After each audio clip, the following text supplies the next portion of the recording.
Anak, nakita mo ba ang kuya mo? Hindi nga po eh. Hindi ko po alam kung saan ko po hahanapin si Kuya Carlo.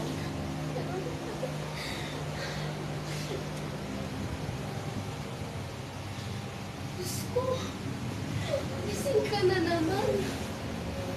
Kaya niyo ako na eh. Kasi ako sa ginagawa ko.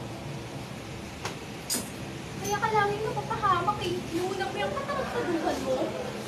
Bakit ikaw? Manigawa ka ba matino? Sira ulo ka pala! Tama na! Tama na! Tama na yan!